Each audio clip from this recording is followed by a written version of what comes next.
So I'm a software engineer at Anaconda, and I'm an open source maintainer for a few projects, a few libraries part of the HoloViz project.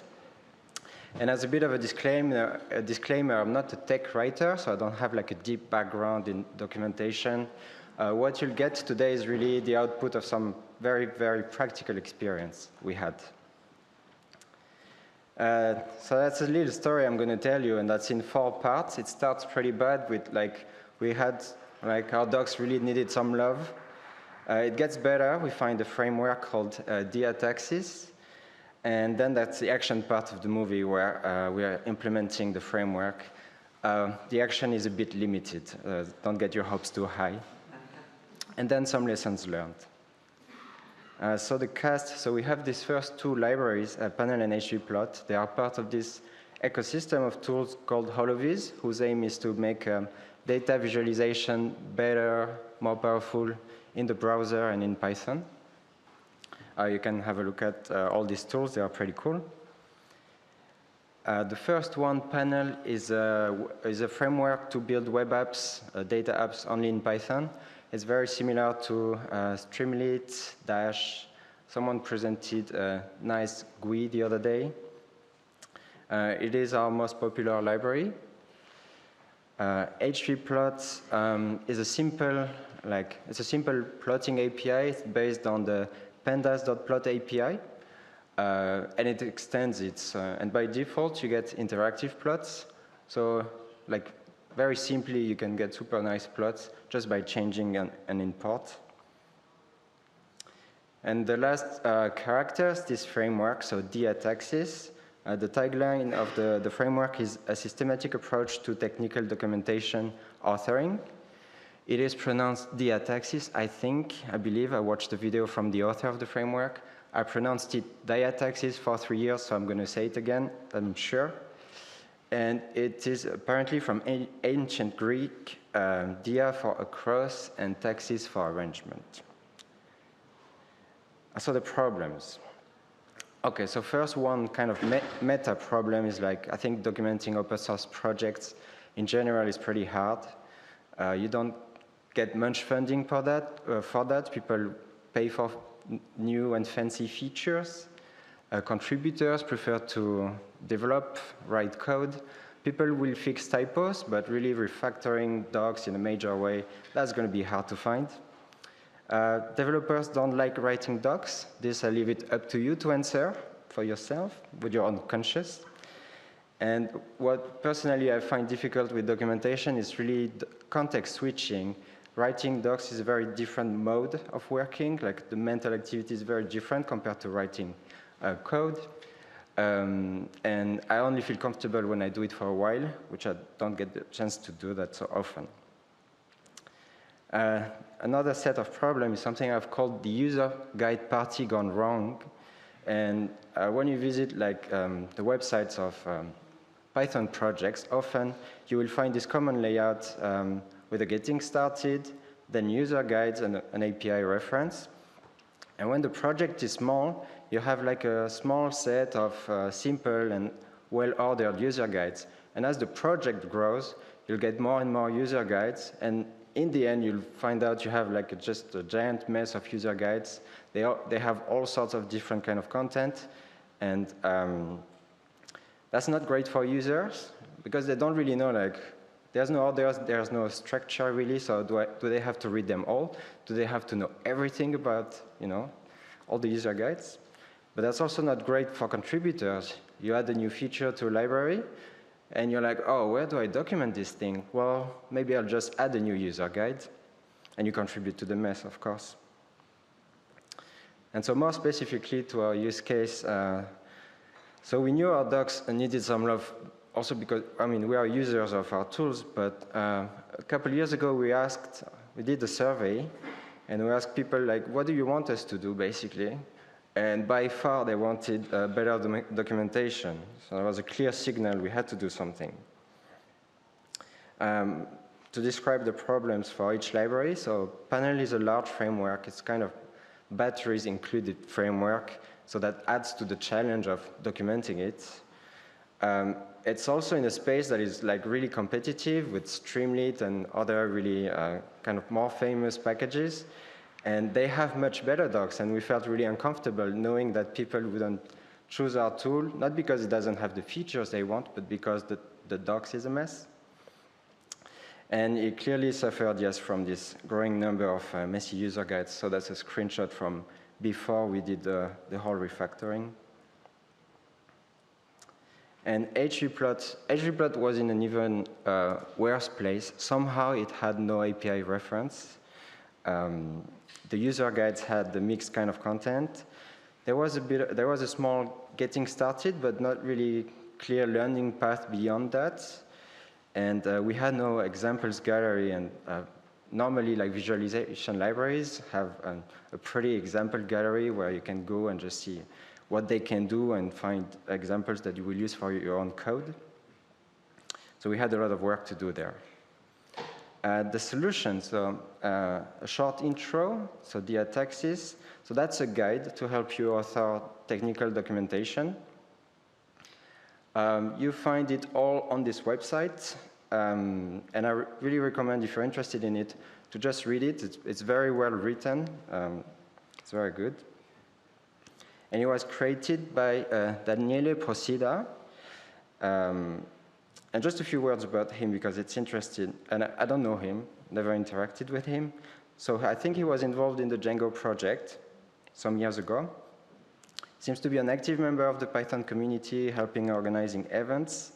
And he's, I think, currently a director of engineering at Canonical, which is the company behind the Ubuntu Linux distribution. And it seems like he's been working on this for about 10 years, but really Diataxis was formalized and especially named in 2021.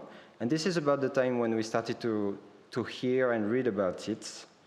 And I think Daniele was kind of promoting the framework in the Python ecosystem first. So it's interesting to see that he's part of this ecosystem. What I like about the framework is it's very pragmatic. So there is theory underlying it, but you don't have to know the theory. You can just go read the applied part of the guide and just apply it directly. And it's been adopted by Django, kind of obviously, by PyTest, but also, and you will see at the end of the presentation, if you didn't know about the framework, then you will visit websites and will easily spot, okay, they have adopted the Diataxis here, now I know. And so, for instance, Cloudflare, Kubernetes, GitHub, they have a lot of documentation following the framework. So the main concepts, the first two are kind of obvious. So documentation is not one thing. Maybe in the mind of, as a maintainer, you have so many things to work on. You work on the docs, the test, you interact with people on GitHub. Okay, and the documentation is this other thing. You have to force yourself to think about it as different things. Documentation must serve the needs of your users. Also obvious, but I don't know. I know as a maintainer, I didn't think about that so much. I was just writing the docs of the things I was coding. And so the framework, in the explanation, what it does is that it says that you write documentation so that people can develop a skill and then use it. For instance, programming in Python is a skill. And a skill has two main dimensions. The first dimension, they call it action and cognition. And so these are two different parts of okay, you're doing something you're knowing. This is a difference between practical steps and theoretical knowledge. And the second dimension, which is a bit easier to parse, is acquisition and application. And it's really, okay, when you are reading the docs, you are at study, you are trying to learn. And then you are reading the docs, you are at work, you are trying to do something. So you're learning Python, you go through the tutorial, right, when you get started. And then after a while, you're a bit more comfortable, you're writing some code, or you forgot about the API, you will go have a look at the documentation. So that's the difference between learn and use. And deriving from all of that, the framework provides a mapping from user needs to types of content. And so this is how it looks like, really. So that's like really you can summarize almost the framework to just this. If you have a picture to take, that's here. And so if I take, for instance, the dimension at study at work, at study, so you're learning, you will find two kinds of content, the tutorials and the explanation. And when you're at work, you are using, you find how-to guides and reference. So I'll describe there in more details.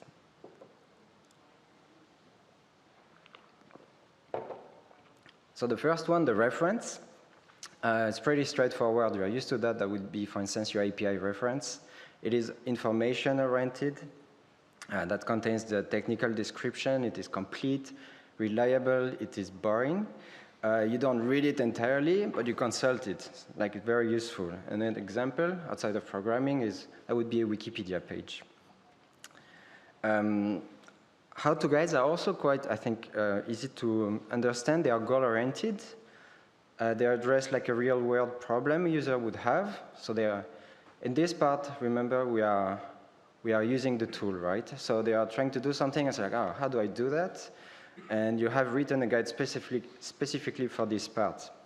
You expect the user to already be competent. You're not teaching them, you're not explaining. It's just kind of a reminder for them on how to do something. In your documentation, it is nice to have a rich list of how-to guides that will show kind of all the capabilities you have. And an example would be like a cooking recipe.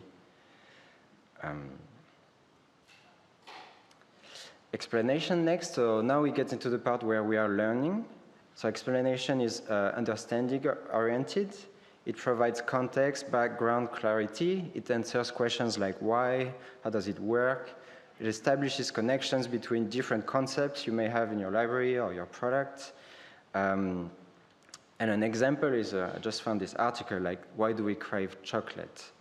That's clearly not a reference. That's not a how-to. This is an explanation about the reasons for why. And last but not least, we have the tutorials. The tutorials are learning-oriented, and Daniele, the author of the framework, describes this part as the most difficult to write. And he says that's the part where you should spend about 80% of your time, like writing the documentation. And because it's pretty difficult. Before, I think all the other parts, you could write them as like your developer, your maintainer. You could write like the reference, the how-to, even the explanation. It's kind of maybe not super easy, but you can do it like in your shoes as a developer. Here, you really have to think of yourself as a teacher. You're a teacher, you're giving a lesson. One difficulty is that you're not in the room with your students, so you have to design a lesson so that people can follow it, but you're not there to help them when they have a problem. Something important is don't try to explain. Don't put too much explanation in there. And that's super difficult because when you know about something, you took the steps to learn and you have abstracted stuff, and then it all makes sense in your mind, and you want to give that information to people. They have to know that to understand, of course. But it's not true. You will just overwhelm them, they will not get it, and they will feel quite, they will feel quite bad maybe about it.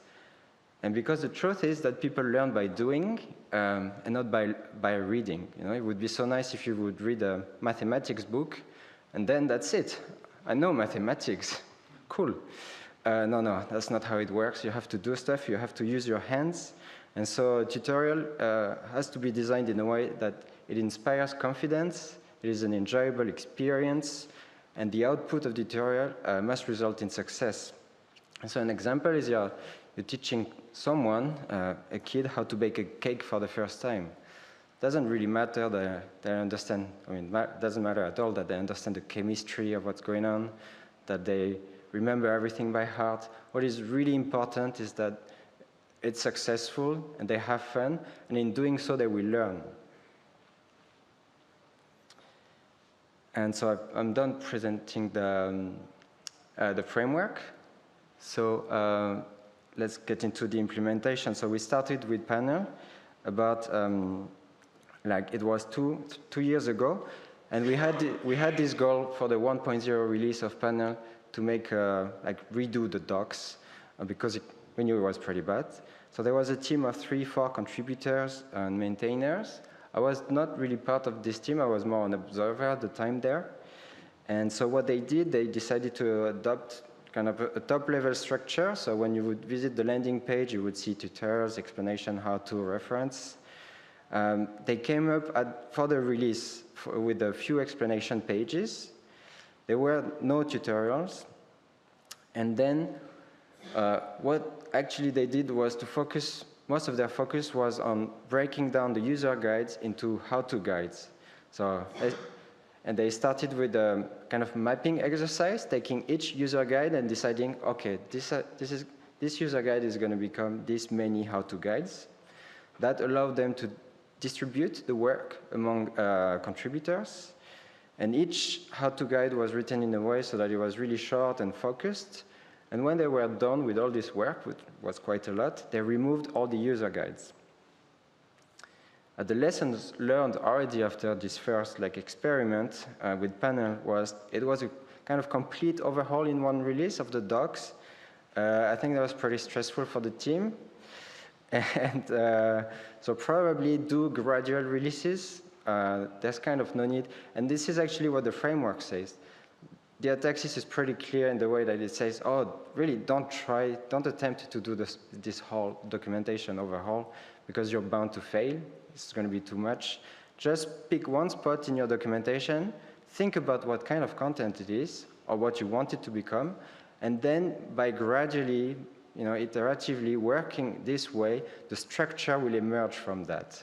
So it's a bit conceptual, but it's probably better than this approach there, which was stressful. And the second thing is that all the user guides were removed, and there were no tutorials in the 1.0 release. And we kind of lost the learning path for users. There was still a small getting started just there, but before the user guides, at least the first of them were in quite a nice order, and you would follow them and you would get a little bit deeper in your learning. So we lost that by removing them and by not adding tutorials. Luckily, we had a contributor, Mark, who made a massive push in the 1.4 release about a year later to add tutorials. But there, the lesson learned was probably, well, there was really no reason to remove all the user guides so quickly. They could have maybe been adapted a little bit, but there was no reason to remove them entirely. They could have stayed there until we wrote tutorials. More recently, we worked on hvPlot. So part of this work was funded by NumFocus with a small development grant, and it funded the work from Isaiah, who's a contributor from Nigeria and a really good docs writer. And I worked with him on this project. We started with the tutorials, trying to write nice tutorials, and we quickly moved on because we realized we were so slow that we would really not do anything else. So after one tutorial, we moved on and started to work on the reference, and this is where actually we put most of our focus, adding an API reference, but not just an API reference. The reference doesn't have to be just that. Any kind of referencey content was added there. Then we added a new gallery, and I spent a lot of time scratching my head, like, what kind of content is that, a gallery? Is it a how-to? Is it reference? I wasn't so sure. And I think I decided this is how-to. It's kind of lightweight how-to, but yeah, this is definitely a how-to. It's nice to see that it fits within the framework. And we started breaking down the user guides, but this is work that is still in progress. So the lessons learned at this stage with hvPlot was, well, maybe don't start with the tutorials. They are challenging, and yeah, that can ruin your project. And the reference clearly is the foundation. If you don't really have a good reference, then it's going to be difficult as well for when you write the documentation of the other parts to yourself as the writer to go have a look at the reference if there's no a good one. And kind of maybe obviously, but yes, when you improve the reference, especially the API reference, It forces you to improve the code, the doc strings and the signatures. And yes, everything takes longer than planned, but there's nothing specific to Diataxis here. And so as a conclusion, really, well, we found that Diataxis works. We have a better user experience. I know because I'm a panel user. We use it a lot. I use it a lot for consulting projects at Anaconda. That I really often visit the how-tos. Like they are nicely structured. I can easily find the thing I'm looking for, and they really wrote many of them. Like I think more than 150. So you have almost an answer to every question you have. And it also a nice, really, and something to think about Diataxis is you get a better contributor experience. You no longer have this massive pile of user guides, and you don't want to touch them anymore. There you have all these how-tos, the reference, you have this different kind of content. And I think especially the how-tos are quite popular. We have seen people adding how-to. They found there was a gap, and it was easy for them to spend, like, I don't know, 30 minutes to write a how-to and contribute to it. So again, the tutorials are indeed difficult to write. They are very important. They are for your new users, when for the beginner users. Not just for them, it's also for, you can have tutorials for advanced users, but really for your users to learn, they are important. They are difficult to write. I think I have no solution for that. You may have the feeling that you repeat yourself, and that's okay. You have 4 different kinds of content, but the feature you will describe it, like if you have an important feature, it will be described in each kind of content. In the tutorial, it will have multiple how-tos, a reference, an explanation. In each kind of category, you will write about the feature differently. So I want to highlight this one because as a developer, you really don't want to repeat yourself. You try hard not to repeat yourself all day long. And there you find that you're repeating yourself. You're addressing different user needs. So you're not exactly repeating yourself, and you have to accept that, and then you feel much better. Links everywhere. Again, so say you write a tutorial. Well, it's a good idea to link to an explanation instead of write, because you really want to write the explanation in the tutorial. You really want to. No, actually, instead, put a link to an explanation. That's better. And you can do the same for how-tos, for example, to the reference. And even if Diataxis is a really good documentation framework, and it's really well written, pretty clear, you will still have some debates in your team, I think. It's not like adopting a code formatter like Black, where you set it up and then you don't think about it anymore. And there, I think we had debates in the team because we really didn't know so much about documentation. We had really no mental model of what you had to do.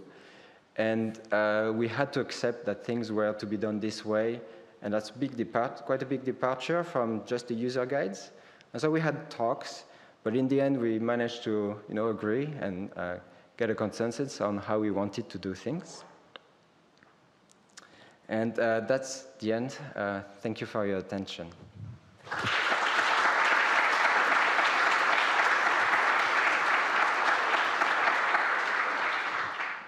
Thank you, Maxime. I can only think about the chocolate. But we have some questions from the audience. So do you have tips on ensuring that tutorials and guides don't get outdated as the code changes? Yeah, that's a good one. I mean, I think when you do a work like that, is that we really decide that you want to be, you commit yourself to better docs, right? You change a bit your mentality. It's like, okay, we want to have good docs. And then when you're there, it's just part of the job to make sure it keeps in sync. I don't have anything automated. Probably you could hook up an LLM to do something. I don't really know if you should do that. Another very important question, how did you convince your managers to spend time on reworking the documentation rather than working on features? And how did you align the incentives?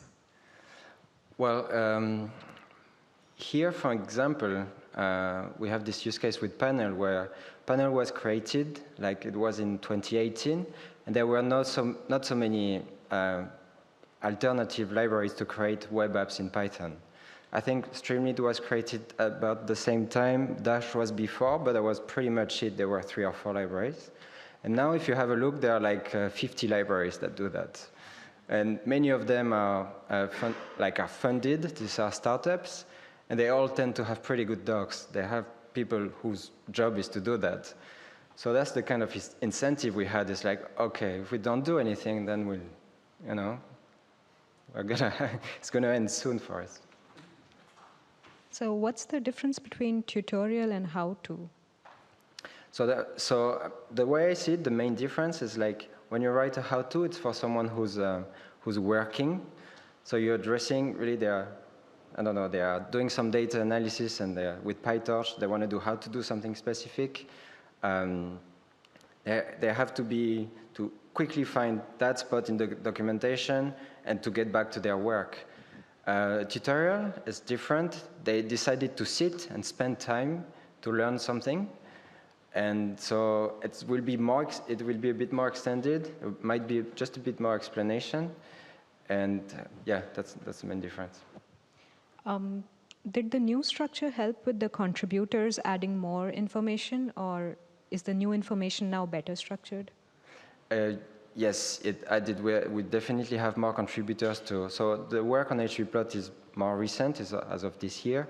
But on Panel, yes, we have seen that this has helped contributors. How can someone contribute? Work in progress. Oh, yeah. Just you find us on GitHub, Panel hvPlot. If you look for HoloViz, you will find that pretty easily. Yes, please. Can you say a bit about what you learned writing docs more generally? Did you have a background in writing? And maybe the difference with writing code versus document? So no, I didn't really have an experience in writing. Previously, I was a fraud risk engineer, and often I was conducting studies like over a few months, and I was starting with gathering data, then running some models, like fraud risk models, and then the last phase was always writing a report, and that would take like a few days or a few weeks. And so I had that experience, but I was very different. But I had this chance that it would last more than like a couple of hours or something. So at first it would be very difficult, starting from blank page, and it's like hard. And then after a few hours or a few days, it would flow. And this is something I struggled with documentation in code, because you wouldn't really spend weeks usually. We got the chance to do that a little bit with hvPlot. And I forgot the question, actually.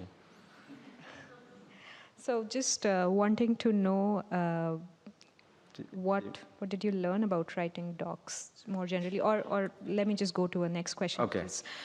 What aspect made it so hard to write the tutorials? I think it's because you have to become a teacher, and I'm not a teacher. And really you really have to change kind of your personality, and yes, that part is kind of hard. And we have kind of a tip for Panel, because when we were looking into how to design the tutorial for Panel, I had a look at the Django tutorial, and it's pretty cool. You should have a look at it. It's in, I think, 7 or 8 different parts, and you build one app. And so at the end, you have this app, and you have added a lot of features, and that's a super nice learning experience.